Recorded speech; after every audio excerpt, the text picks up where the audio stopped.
Jose at the 1960 area. What you got, Jose? I just got one question, Mr. Michael Berry, and I apologize for my English accent. I hope you understand my question. You don't have an English accent. I'm sorry. I feel like I do. Oh. The question that I have, Mr. Michael, anyway. why is so much hate for Latino people from you, Mr. Michael? Don't you think it will be better to come up with a solution to make all Latinos legal in this country to continue help us with the economy of this country? And the reason that I say that is because if you look around you and look all the freeways that they've been built, all the high-rise buildings that are under construction, every type of construction that you look around in Texas, 95% of the people they work in are Latinos. Oh, and the only reason but Jose, yes, hold on. Yes, sir. When you say they're Latinos, Mexicans, like you tell them. Well, no, but there's a difference. It's very important. You said you're not good with the language. Let me explain a critical difference to you and to anybody else who doesn't grasp this. Okay. Latinos or Hispanics or whatever phrase you want to use, that refers to people of a certain ethnicity. Okay. A subclassification of the Caucasian race is Hispanic or non-Hispanic. Now, hold on. Latinos or Hispanics can be spread across the United States or Mexico or Honduras, Guatemala, Panama, Peru. That refers, Hispanic was the term that was used for a long time, but we have to keep changing these terms for silly reasons because college professors come up with new ways of rewriting history. But Hispanic meant originating from Spain and then the Spanish colonies and the descendants of all those as they interbred with the indigenous Indian peoples and or throughout the Caribbean.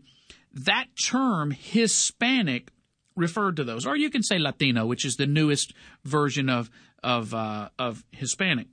That refers to a group of people. Now, just so you understand this, because I don't think you get it, let me compare. Let's say you use Caucasian or white. There are white people living in, say, France, England, Germany, Poland, the Czech Republic, and Hungary. Now, nobody believes that the people of Hungary or the Czech Republic should get to come in and out of England whenever they want to just because they look like them. It's a ridiculous and absurd position, and in fact, nobody in the world has such an immigration policy or lack thereof. What you mean to say is that people who come to this country illegally, who do not follow the very clear path because they don't want to, that the rules should not apply to them. Well, guess what? They're not citizens of this country. They don't get to decide what our laws are and are not, just as I don't get to decide what Mexico's laws are. And in fact, you might have a slightly better argument if Mexico would allow every illegal alien into their country, but they don't. In fact, human rights organizations have made very clear that not only does Mexico not allow the people of Honduras or Guatemala or Panama into their country illegally, that when they catch them, they have been known to rape their women, steal every penny they have, imprison them, brutalize them, and then kick them out of the country. So if you truly just care about people and their free movement across land, I think you would be better served to go down to Mexico and see what you could do there. I think you'd be much better served. But I think what you're really trying to say is, by mixing and matching the term Mexican with Latino, is that all people from this ethnic group should stick together.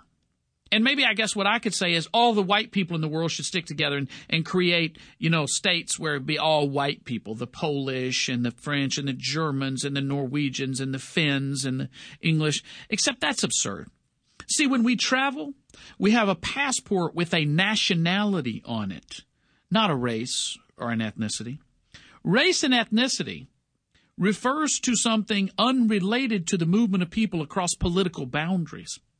See, nations have armies, nations have currency, nations have citizenship. Laws apply to people in nations with regard to their nationality, not their ethnicity. It just so happens that Mexico is due south of the United States.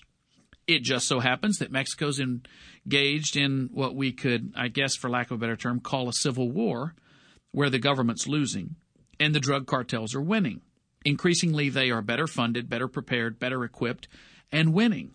There are cities and townships in Mexico where they can't even get a sheriff to hold office for more than a week before they're killed. So the people of Mexico are fleeing. One of the places they want to come is the United States. That's not our fault. It's their fault. But just as every other country, we have to protect our borders, because interspersed with people just wanting to come here for a better life are people fleeing murder charges, people from Yemen and Iran and Afghanistan who are al-Qaeda agents, and worse. So we're not bad people. It's problems in Mexico. That's their problems, not ours. The Michael Berry Show. What did you say? The Michael Berry Show? Say that again. Michael Berry Show? Faster. The Michael Berry Show? You better listen.